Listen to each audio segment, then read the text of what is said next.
drip droppers, and welcome back to the channel. Today we're going to be resining some of the items that I recently finished. Resining can be so hard to learn, so hopefully some of the tips I'm going to give you today are going to help you. We're going to work our way through a little bit of it here so you can see how I do it. All right, here we go. Let's get started right now. Here we go. All right, so I'm going to use my handy dandy little resin mixer today, and I'm going to be using the Stone Coat. I really like the way that comes out, so we're going to use that today. We're going to mix it 1 to 1, so 1 part A, 1 part B for 2 to 4 minutes. So let me get that ready, and then we'll get started. All right, you could mix that by hand for 2 to 4 minutes, but I like to use the resin mixer because I do a lot of resining. So we're going to talk through what we're going to do here.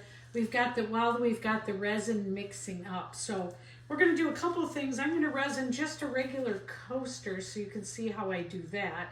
And then we're also going to resin a couple of these tray tables that I've made.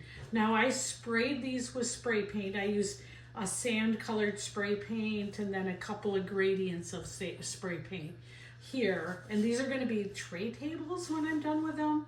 They sold really well at last year's art shows and things that I did. So I'm going to make some more of them. And those I'll go through the colors we're going to use, but we're just starting with plain resin, and I'll show you how I do this coaster. In fact, I think I'm just going to lay the coaster up here because I don't mind if the resin falls over it, because I'm going to do this anyway. So one of the things is, when I first started trying this, I would put the resin on and then I would notice that there were a lot of pockets where the resin didn't get. It's so frustrating where the resin would crack and I'd have to re-resin them. And I like to do one coat and stop there, not have to do more than that if possible. So I'm going to show you how I get that to happen here. All right, so our resin's probably ready by now. Let me get it off our mixer here and then we'll get started. So I got this resin mixer from Resiners and I love it. It works so good. Just letting the resin drain off in a minute.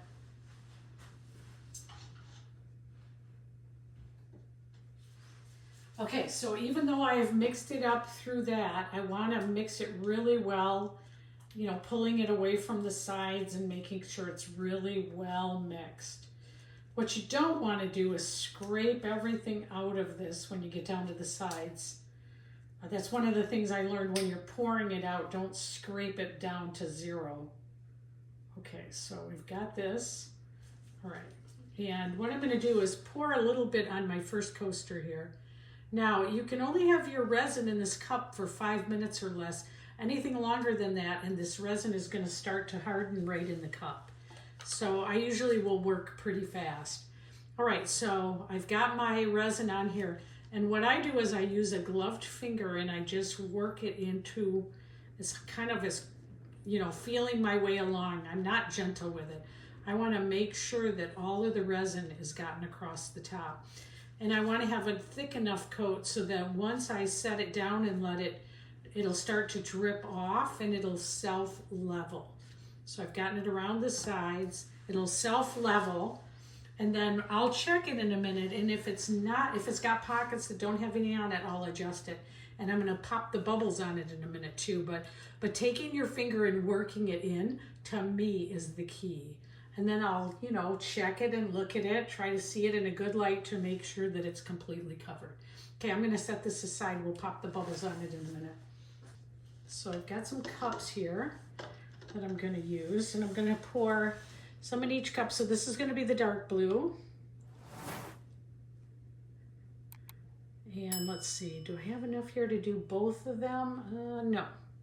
So let's see, maybe. We're going to try it. So blue, light blue for this one. I want to leave some clear and I want to have some be white for this project. So I've got some clear left and some white. Okay, so next up, I'm going to put my colors in.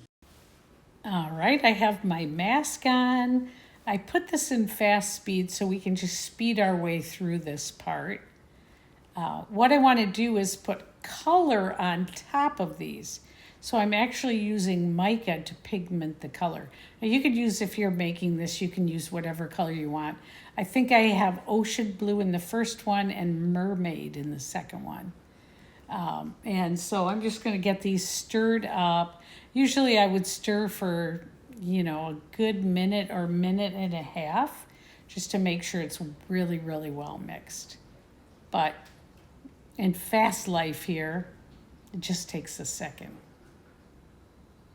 So I'm going to spread these right on top of the colors I already have. And then for the other one, I'm going to do, I'm going to darken this one first. So I want to make it just slightly darker. So I'm using a pigment paste for that. And then this is a white pigment paste. And I can't get the top off, of course, on this one. So put a little too much in there, but oh well, you go with what you got, right? That's how it goes in this. Nothing's perfect. So once I've got them all mixed up, I'll be ready to go ahead and spread these on the boards. So this is the way I like to do it. Because I'm going to mix the colors anyway, I try to basically keep them in their spots, but I don't mind if they kind of overlap because I'm trying to go for what water looks like here. So this is actually stone coat resin with the mica in there. And I try to be really careful here because if you accidentally get some of the color on the sand, you really can't get it off no matter what you try. It's too pigmented. So I try to be really careful here. And I'm using my finger to spread it all over because I want to make sure that I've got it on there. And it's self-leveling, so it will level itself out. And I'm going to do both of them this way. So yeah, look how nice that looks. Got it all on there. So first one done. It's got a lot of bubbles on it, so I'll need to pop those.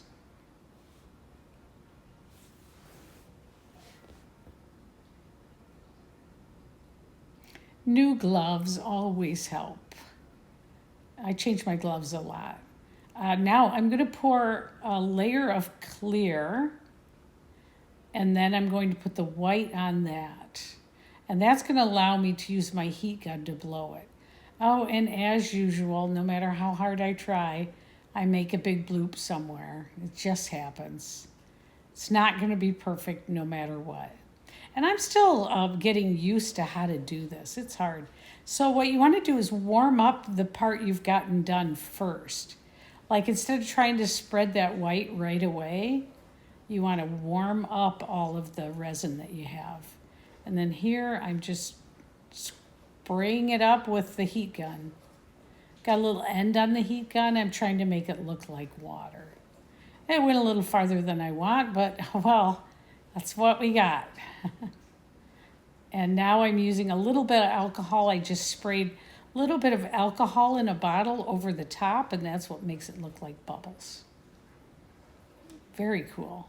And darn me, down in the bottom, left-hand corner of your screen, I got a little bit of white on that sand. Darn it, because it's hard to get out.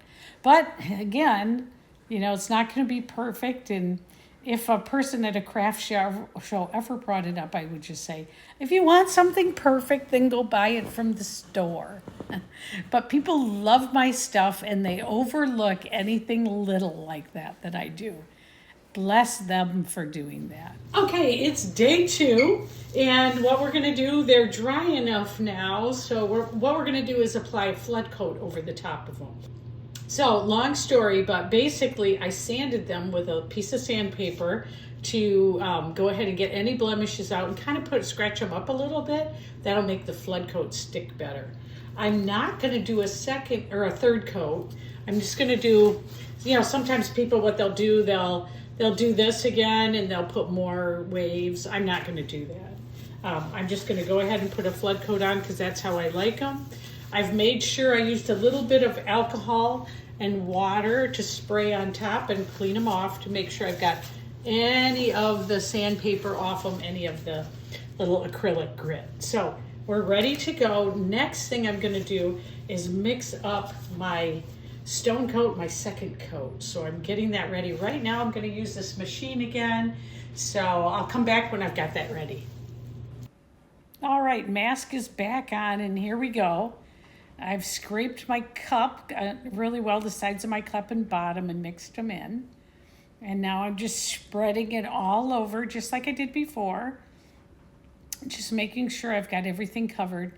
I will get it out of the cup and onto my object because if you leave it in the cup, especially if there's a lot in there, it'll have a thermal reaction and it'll harden up before you're ready. It'll get hot and harden up.